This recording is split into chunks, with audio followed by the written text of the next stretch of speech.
Welcome back guys to the new game review, and today we have the game called Die in the Dungeon. The game is incredible for what it is, having an amazing duality of puzzle-like, dice rolling and deck building mechanics. As a novice to deck building games, I love this game but also hate it for being punishing for its own RNG but encouraging experimentation and strategic testing while trying to manage your dice deck.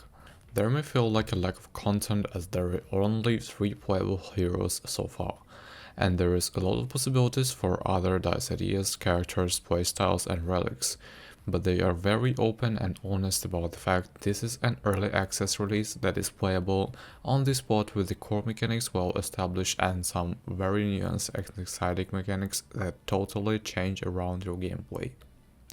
I would say my biggest problem is that I'm not used to deck builders, and often run off a vibe rather than hard strategy, making most of my runs not last into the second round. If I'm not clearing the first boss in just a few turns, I don't expect to make it far with how fast enemy damage hikes up into the second phase, especially when you need to eventually be balancing perfect sustain with a perfect attack. The decks that I have to go the furthest in those situations are the ones that got early energy increases during the first stretch, and ends up making me reluctant to spend time on other avenues of play since I know how stacked I have to get later. Before I get to the harsh details of this review, I will admit the game has interesting and different mechanics I have not seen in other roguelike games. Bosses also feel super unique and playing around them feels very rewarding. And so are the regular enemies in the game. They are quite charming and the art of direction is superb. I mean, it's not to love playing as cute a frog and throw the unique dice on the board, but right now I'd say only play this if you're in the hunt for more dice deck building roguelikes such as Spell Rocks, Licensed Dice, Astria. And this is coming from someone who was very much looking forward to playing Die in the Dungeon after testing out both Origins and the latest demo. Thing is, while the music and whole feel the world is fantastic, this early access is just not that great, to be honest. So I want to share the feedback with the developers after completing 2 runs, 1 loss and 1 win. List of issues, at least to me personally, as for now. The first, the tooltips are not shown in the lot of menus. Well, in the map you cannot review the properties of dice inside the bag. If I have to make a choice for my dice, I need always know what those properties are doing. I don't have the perfect memory. The second, information is not always fully disclosed. E.g., reaching dice, it says it will restore HP every turn and then decrease. What it doesn't tell you, it always gets reduced by half, so from your regenerate to your drop for full next turn.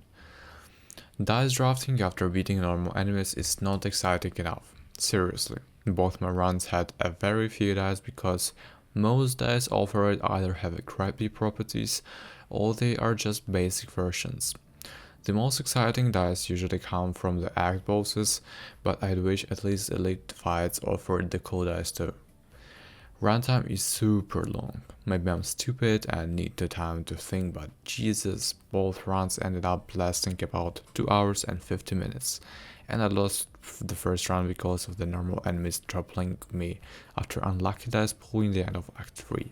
Horrible optimization issues. I thought it was my PC, but I saw other people on the forum saying the same thing. This game loads sometimes up to 5 to 8 seconds for the screen transitions. When you hover over tooltips, the game slaughters, as in most roguelikes. That's most of the stuff off the top of my head. I won't review the balance of the game because I've only played it twice, but I didn't notice a massive balancing issues. Maybe the ramp up of the roll stats for enemies in Act 2 and 3 is a bit too much and makes some dice properties is near useless. Like the one that positions for 2 on an enemy that has 70 plus HP in Act 3, this just feels like a wasted slot of a dice. Anyway, I don't want to sound too negative. Overall, this game has a very strong potential, but I was quite surprised after waiting so long for it. It definitely feels very half-baked at the moment, and I understand it's the early access, but come on. These days, devs use EA as excuse to get funding for the development, which is totally fine, but if you're playing by these rules, then it will be great to wait for the game to be polished enough to be enjoyable without all the extra content that's supposedly coming in the future. I only say supposedly because after buying so many indie roguelikes, most of them are abandoned when they don't make enough money. So thank you guys for watching this review. Don't forget to subscribe, hit the like button and set up notifications to not miss any videos. Bye.